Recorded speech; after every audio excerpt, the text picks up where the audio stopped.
Moses, way down in Egypt land, tell old Pharaoh to let my people go.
The initial idea, I think, started in 2010 with a trip to Israel and a bunch of different sparks.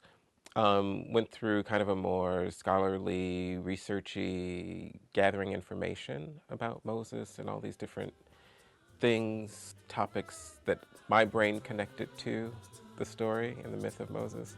The amount of scholarly research seems like that's exploded exponentially. Reggie's sort of research to performance method very much reminded me as a historian of the method that Katherine Dunham and Zora Neale Hurston had used in the 1930s in their choreographic works. And I was also totally entranced by what could be considered postmodernist and Africanist elements sort of colliding, collapsing, colluding, and very much vibrating against one another. Susan's been present and working with us as a dramaturg, as a researcher, as a research assistant, to document the process from the beginning to the end, and also to help organize and to develop and sometimes to produce contextualization materials.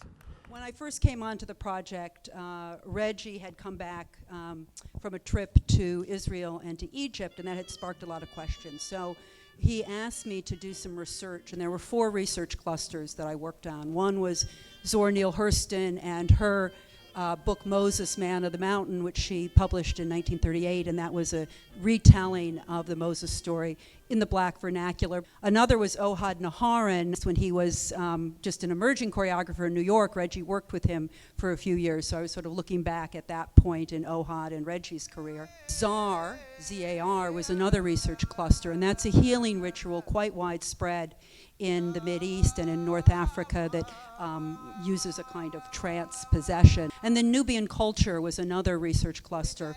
And historians who've been thinking about the African influences in Egyptian culture and hence on world culture have really focused our attention on Nubia.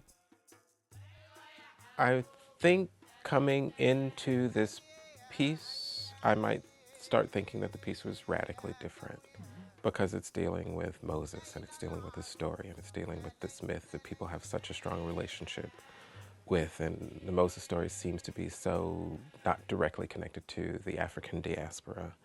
But the more and more I looked at and thought about it, it was squarely related to the African diaspora. I went into a rehearsal and I got so excited by it. And like I even talking about it right now, I'm excited about it, and my voice starts to quiver because I was moved. And I was moved by the information that I was seeing that he was digging up that was African diaspora related, and therefore that was part of me.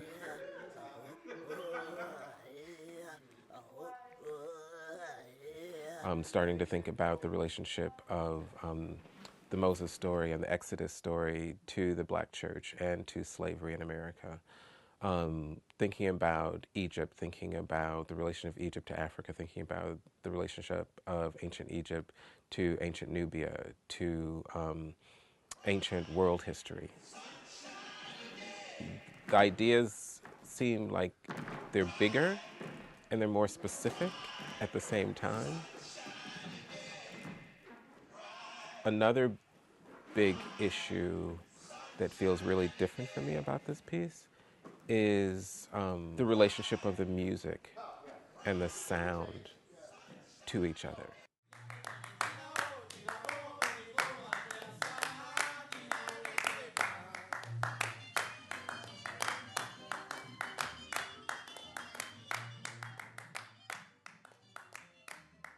My role in Fist and Heel has been to create an atmosphere of vocalization, music, sounds, as well as percussion for the dancers and for the environment of the performance piece itself.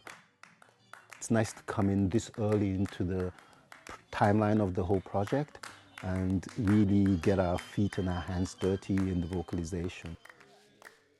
Sounds produced during the actual performance will interact with the pre-recorded sounds so that it's interactive.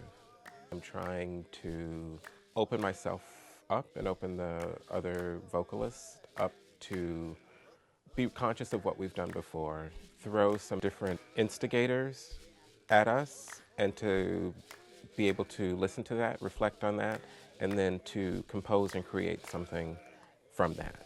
One of the joys of working with Reggie is to be part of creating a sound like I'm used to when I see movement done at home in Sierra Leone. Because if you go to see a performance, whether it's a traditional performance or contemporary performance, and there's movement involved, there will always be live music being produced at the same time. And so it's nice to be able to say, well, that should not change just because you're dealing with modern or postmodern work in the dance atmosphere here in the West, because it's still part of what being a member of the African diaspora, you could say. I think that's one of the factors that brings us together, that being present with sound and with movement. So Reggie, I think, is great for being able to continue that tradition. Let my people, when Israel was in Egypt land,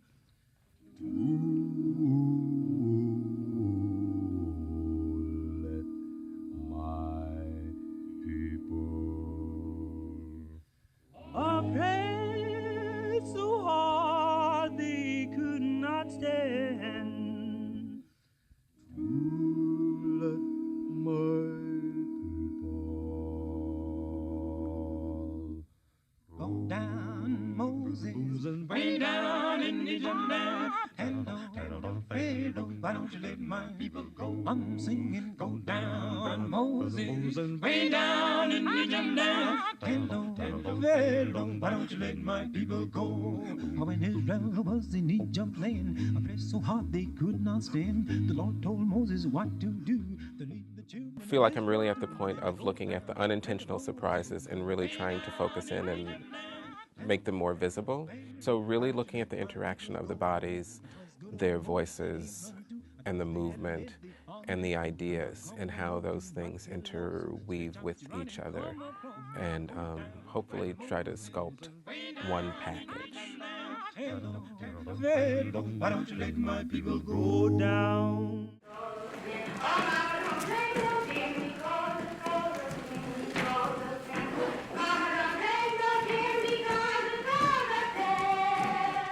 The way I get the movement that I want out of my dancers is also giving myself more permission to be more selective about who the dancers are in the first place. Having some clarity that I do like dancers that have technical training, ballet, modern, and hopefully various forms of that, as well as contemporary improvisation, but also hopefully having had some exposure and experience with some type of popular form or folk dance form or some traditional form, either that's actually their own or that they've studied. So that just gives me a sense that they can kind of move between worlds, or that I can help them start to move between worlds if they haven't done that. You need to kind of actually figure out how are you going to get from one place to the next. I understand that.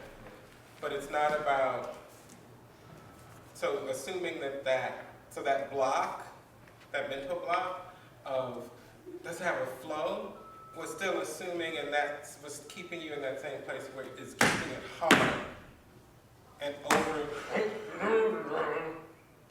All right? Keep going. Because this is the thing, this is what I'm not asking the dancers to interpret, for me, something or to transform it into something. I think that their bodies inherently have information in them, and if they do the thing, we actually get to see them and get to see who they are. Here. What was it after that? You fall. And then the ripple. You ripple and fall. Yeah, no, don't fall. What was that? It was Right. It was a Reggie asked us to modify something, or he's transforming some information, and we will say, oh God, that's hard, and we collectively say that together, but then you start to have to find out how the mechanics of that works, and that's like a really big thing in his work, because he wants you to do tasks. No dancey stuff, but I want you to find how to get there and how to shape it, and he's shaping it as we're doing it, saying, yes, that one, no, yeah, okay, keep that, that's the way it goes, and I'm not a dancer, I've just been around with him a little bit, so that's what comes out of the thing that you're seeing is his work, so that's what that is, it's his language that you're seeing. Like on one side I have Moses, the image, the character, the figure, and people's relationship to that, and that as a human being. And then on the other side I have this abstract theories and concepts. At some point I need to find a way to let you know you're not going to get it. Maybe. That's one possible solution.